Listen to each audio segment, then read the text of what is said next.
It had seemed an impossible promise, to deliver one plain bay gelding to Wales, but it was an impossibility filled with hope. She'd almost fulfilled her promise. "You need to collect your cargo from over there, miss." "I'll take the horse from here." Nell didn't bother with using her rank. She wasn't going to be stopped by a polite wharfman in his neat uniform, with his cap jammed low over his dark features, hiding against the wind. She asked Tommy to step forward, carefully, over the sling and ropes now lying around his feet. The gelding had seen everything in his 10 years, from farm hack of unknown parentage to one of the lucky few to survive the horrors of war and come home. Most other horses had been sold locally. Transporting a horse cost a lot of money, and the army couldn't pay. Besides, people were starving, and the ready supply of horse meat seemed like a simple solution to those who sat behind desks far from the front line. Nell suppressed a shiver. Those paper pushers had no idea the toll their decisions had on the surviving soldiers, being asked to watch their horses being led away to an unsavoury fate.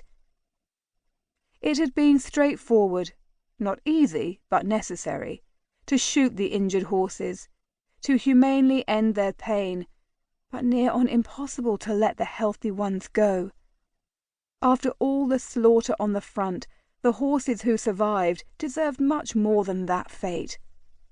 Tommy was fortunate enough to be a captain's horse, with a captain who could afford the exorbitant shipment home. Plain old Tommy had become a symbol of hope for her amongst all the realities of war. "Come on, lad, let's go find your forever home." She patted the gelding on the neck and started walking away from the busy wharf. The horse didn't blink at all the bustling noise of the wharf and the boat being unloaded around them. He walked along in a quiet rhythm with his head low and relaxed, hardly surprising given the sheer volume of shelling he'd listened to over the last 5 years.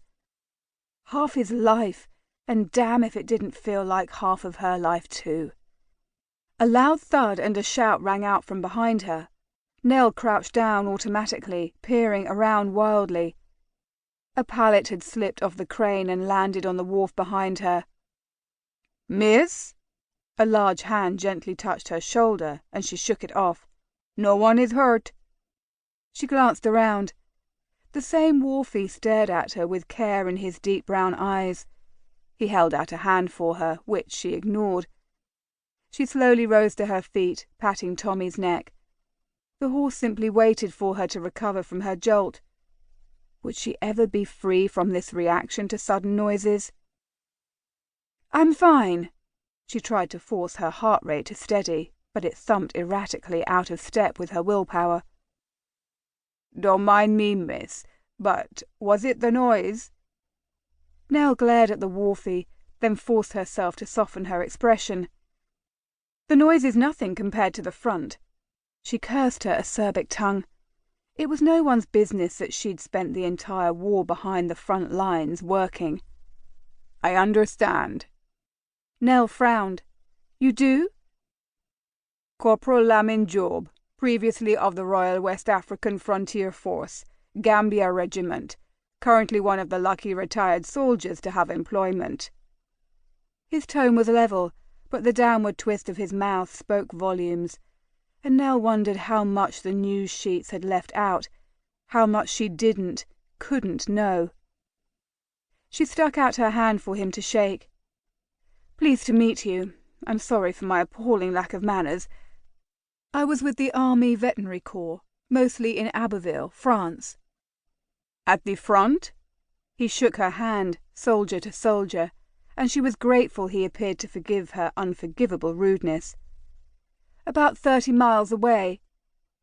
"Shell shock is no surprise then." His understanding of her reaction to the sudden noise slowed her pulse. The kindness in his eyes painted him as someone who'd been there and knew the impact, and she wished she could begin again, with more respect from her side. "You have it too?" He nodded once, his eyes shuttered. "It gets better with time. I wish I could say it went away, but I still balk occasionally. To keep listening to this audiobook, I've left you a link in the description so you can do it, at no cost thanks to Audible's 30-day free trial.